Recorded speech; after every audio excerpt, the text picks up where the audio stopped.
Has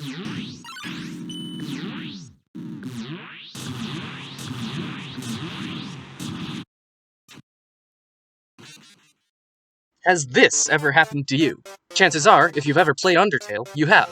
Unless, of course, you're still in Undyne's fight, but hey, never hurts to be a little overprepared. So yeah, to say that Sans fight is pretty dang hard would be an understatement, which is why I'm going to uncover all the secrets to fighting the funny skeleton man for you, so that maybe, just maybe, you'll be able to win the fight with ease. First off, we're going to talk items. Early in the game, you can get an item that I will be referring to as the Pie. It heals all of your HP, no matter what. You're going to want to have that item, so put it in the box so you don't accidentally eat it. You should have at least one snowman piece, and you will also want to have at least one CT that you can get in the shop in Waterfall, and the stake into the shape of Metaton's face from Metaton Resort. To fill up the rest of your pockets with healing items, just get some legendary hero sandwiches from Metaton Resort, since they heal almost as much as the snow pieces, and boost your attack power. Now, once you get to this building, make sure you have enough space in your pockets to pick up something. Enter the house and go to the right. Then, enter the first door you see.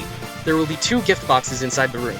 The one on the right holds the weapon with the highest attack power in the game, the real knife. Of course, feel free to throw it away. We won't be using it. In an area directly after the lab in Hotland, there's a weapon that is better for this fight, the frying pan. It certainly doesn't deal as much damage, but it makes up for more than that by making your healing items heal you even more. Now, the gift box on the right holds an armor item called the locket. Basically the real knife, but for the defense stat. We won't be using that either, as Sans only deals 1 damage. The real best armor to use for this is the apron, also found in Hotland, which heals 1 HP every other turn. Now that we're prepared, your items should look something similar to this. Now that we've prepared... Did I seriously write that in the script twice? Anyway, now that we're prepared, go grab the keys to the basement, skip Flowey's dialogue because he's a nerd, and save your game.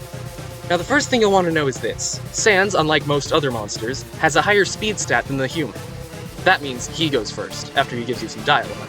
And he's not going to hold back. He always uses his strongest attacks first, or so it seems. But this pattern is always the same, so getting through it should be easier and easier over time. Oh, and the second time you fight him, he'll cut off his dialogue halfway and use his attack early. So, this fight is split into 2 phases. Right now, we're in the first phase, obviously. You shouldn't heal more than once, or maybe even twice, during phase 1, as phase 2 will put you through much more pain. Unless you literally have no confidence in your ability to dodge his first couple of attacks, which I guess is pretty understandable, the first thing you want to do is attack. The thing is, Sans, unlike every other monster in the underground, avoids every attack that you throw out. No matter how perfect you line up that strike in the middle, he just does not get hit.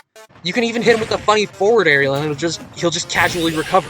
Heck, he even dodges final smashes. However, attacking him is the only way to progress the fight. You can tell because Sans will say things when you attack him. Anyway, the way to win is basically to just dodge as many of his attacks as you can, which is easier said than done. Now, I know I said that he only deals 1 damage, and that is true. However, he also removes the invincibility frames that you get when you usually get hit. In other words, you get hit, you take a lot of damage no matter what armor you're wearing. Anyway, I'll be giving names to his different attacks, so we can identify them easier. The solution to short hops, as the name implies, is to rhythmically short hop through the gaps in the bones. It's tricky the first few times through, but I could really say that for any of his attacks, so I'll avoid repeating myself later. Oh, and don't move to the left or right for this one. For jump stop, you'll be doing more short hops, but not in the same way. Hop over the small bones and stop completely for the blue bones, as they'll only hurt you if you're moving when they hit you. Oh, and this attack pulls a fast rewind on you, so be alert. For different hops, you just have to react fast. Look at where the gaps in the bones are and try to jump the correct height quickly. Also, don't move left or right once again. In Platforms 1, you'll want to jump on the platforms that appear in order to avoid the bones.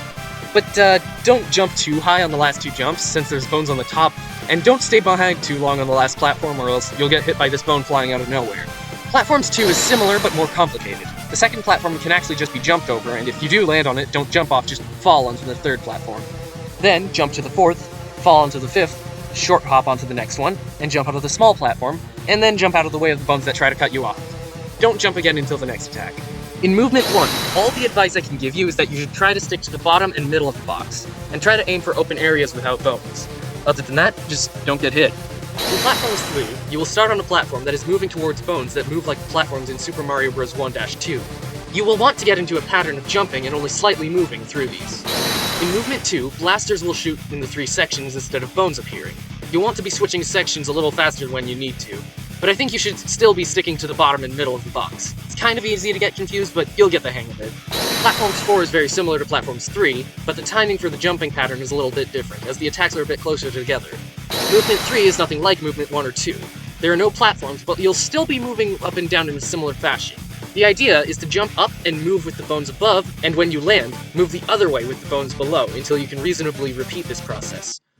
So here's the part of the fight where Sans will offer to spare you. It's kind of in between the two phases. If you decide to spare him, this happens. Come here, pal.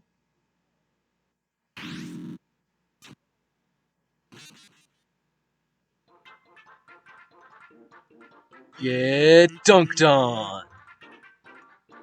If we're really friends, you won't come back. So, don't do that. Instead, take this opportunity to heal your HP. If you somehow made it through with very little damage done to you, I'd recommend the CT, which will boost your speed.